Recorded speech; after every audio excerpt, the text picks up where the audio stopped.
So the other day was, of course, a very interesting day in the gaming world because Microsoft bought Activision, and that's something that I honestly never thought I would see ever. You know, when you just look at it, I think they're like the biggest publishing company or one of the biggest publishing companies, and it was clearly the biggest buyout of all time in the video game world. Very interesting, and there was a lot of mixed reactions about it. On one hand, you had Xbox fans very excited about the future, and who knows what it really means long term, right? I don't really know. What I do know is Activision as a company has been around for a very long time, and were specifically made to be a third-party developer. Reason being, if you go back and you look at it, Activision was making a lot of games for like the Atari and things like that, and they wanted their props, right? They wanted their props because at the time, when they were making games for like the Atari and stuff, they weren't getting their developers' names in the credits and stuff like that. It was basically you were making an Atari game or whatever, right? So they wanted their respect, they wanted their pay, they wanted their recognition, and so that's what happened. And then you had Activision being born. Now they're mired in a lot of issues lately, and I think that's something that a lot of people are kind of talked about. The main issue that a lot of people have been having, of course, is the allegations and the harassment, things like that. It makes it an unpleasant place to work. A lot of people were speaking up. A lot of people were walking out and holding protests. And that's not indicative of a good workplace environment to getting things done, right? And then you look at the Call of Duty that came out this past, year, and it was a pretty average rated one, 74 or whatever it is. I think that it's a decent Call of Duty. I actually like it, but again, I think Call of Duty, World War II Call of Duty probably isn't the best thing. But Phil Spencer actually responded to people who were upset over this and were thinking it's maybe a monopoly or something along those lines. And I found it to be very interesting and a very interesting topic because a lot of people were talking about this yesterday, and I wanted to get into it. Hey there everyone, I'm the Crapgamer, and this of course is Crapgamer Reviews, your home for gaming news, opinions, reviews, and much more. You'll probably notice a few cool changes around here, and that shouldn't stop you from giving us a like, and maybe even consider subscribing if you haven't already done so, and I don't know why you wouldn't have. Thank you so much for choosing to spend some of your free time with us today. It means the world, and I think the world of you guys, so yeah, thank you guys for rocking out with me. Again, these are all things that, people are going to be talking about for a very long time when it comes to what's going on with Xbox and their buyouts and stuff like this. I think that it really kind of makes people, I don't know, like it gets one side excited and it gets the other side apprehensive and nervous. But when it comes to Phil Spencer, he says the Activision Blizzard deal happened pretty quickly, and he responds to the regulatory concerns by highlighting gaming's competitive market. And listen, I might have mentioned this the other day as well when it happened, but Microsoft has a ton of lawyers. I can guarantee they ran all the numbers through the lawyers. They ran all the legality through the lawyers. I would say there's almost no way that this gets blocked or anything like that. I'm pretty sure. Now, following the industry-shattering news that Microsoft intends to acquire Activision Blizzard for nearly $70 billion, head of Microsoft Gaming Phil Spencer appeared alongside current Activision CEO Bobby Kotick in an interview with CNBC.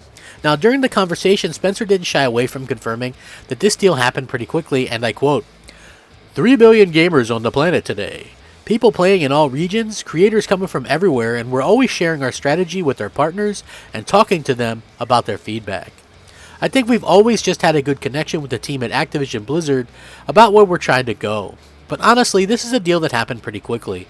Like, I'd say we really had some formative discussions about this specific opportunity late in the year, and we just felt like now was the right time to add the right resources and capabilities to both companies. So indeed, while the deal might seem to be valuing Activision Blizzard as a significantly premium of $95 per share, it's actually lower than the company's share high of $100 plus reached less than a year ago. Then, of course, the publisher was hit by a series of scandals, lawsuits, and controversies that inevitably affected the share price as well. This is likely why Spencer and the Microsoft leadership approached Kotick in late 2021. It was a window of opportunity that they deemed too good to pass up in their bid to increase the content pipeline for Xbox Game Pass, which now has surpassed an incredible 25 million subscribers, and their reach towards mobile with the likes of King, the makers of Candy Crush, acquired by Activision Blizzard back in late 2015. Of course, as is with any acquisition of this size, there are always regulatory concerns, and a lot of people were speaking up about this yesterday. Of course, none of us are lawyers for the most part that I could tell, but this would be Microsoft's largest acquisition to date. with the company set to spend almost 3 times as much as it did for LinkedIn. When CNBC analysts prodded Spencer about the issue, the head of Microsoft Gaming highlighted the competitiveness of the gaming industry, and he said this, and I quote, "This is an incredibly competitive market in the gaming space. The truth is, the largest gaming platforms on the planet are mobile devices out there. Distribution on those content controls on those devices. It's controlled by 2 companies. So you look at a company like Microsoft, and we're bringing together content and intellectual property to offset the distribution capabilities we don't have on mobile devices. This is our opportunity to fight and to compete on the largest platform out there in gaming, which is mobile devices. That's critically important to us, and also, as Bobby said, so we have more creators on our platform than we've ever had. We have games coming from big publishers like EA and Activision and Take-Two, but you also look at a lot of the homegrown games from small teams that are able to reach global scale because of the distribution that they're finding on PC and gaming consoles. It's an incredibly vibrant space right now. Now, the deal will undoubtedly face regulatory scrutiny, but even after the acquisition, Microsoft would still be behind Tencent and Sony in gaming revenue. Still, obviously, a lot of people want a follow-up with this, and of course I'll do that down the line if something should change.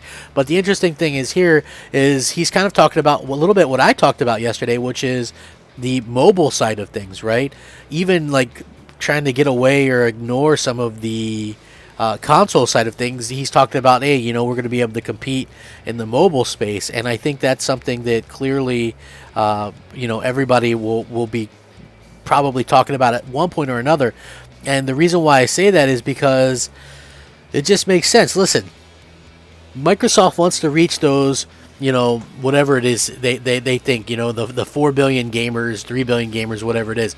I've stuck steadfast in saying this, even as an Xbox fan, that is strictly hogwash, that number is something that console companies are never going to be able to make, but they justify putting their stuff on other things and streaming and all this kind of stuff. Like, that's never going to work because, listen, even in other countries, you could pick up, an Xbox One or something, relatively cheap. And a lot of the times the streaming devices, the iPads and stuff like that, they're more expensive than the consoles. So I don't if somebody really wanted to play Xbox games or PlayStation games, they could definitely get a console, probably cheaper than these high-end phones, these phones that are supposed to be out there that are going to make it easier to do this stuff, right? So the real way to get more gamers, and look, both Sony and Microsoft announced monthly active users, right? Sony's like, oh, well, we've got 120 million monthly active users. Big number, right? It's a big number. Microsoft, they're like, well, we've got 100 million monthly active users.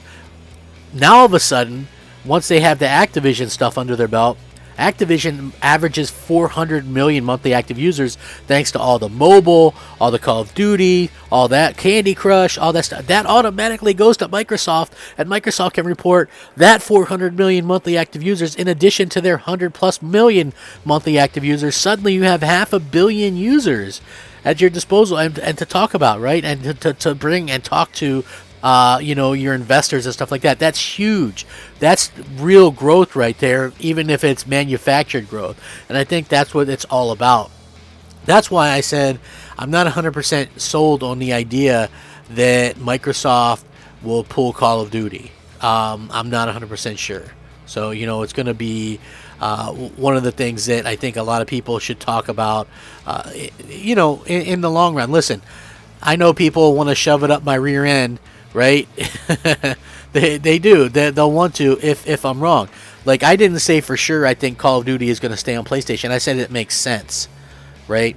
I said it makes sense. And the one that I did say I'm pretty sure would stay on PlayStation would be Warzone.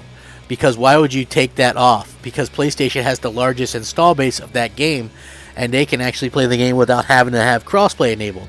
So why would you take that away from your own game? It doesn't make sense. They're 100% going to keep Warzone on there. As for Call of Duty itself, I don't know, right? Like, I don't think it's something that PlayStation even has to worry about for the next couple of years, because clearly there's things set up there, but we don't know how long Sony's deal is. They could have signed a 5-year deal last year, and Microsoft would have to honor that deal, So I think there's a lot to be said about what's going on, and I think it's much more important, in my opinion, for Microsoft to have Call of Duty in their Game Pass day one than it is for that to be exclusive, because I just feel like Call of Duty is that huge, and Call of Duty has consistently been like the number one selling game on NPD every time it releases, no matter how good or bad it is.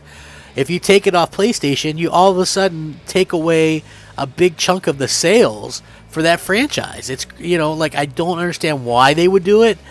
I understand that they want to improve Game Pass to get subscribers, but they could still do that, regardless, by just putting in Game Pass day one. Anyway, I'm going to link this. You guys can check it out. What do you think? Sound off, rate, comment, subscribe. Rack 'em up, fact 'em up, crap gamer 'em up. Crap gamer out.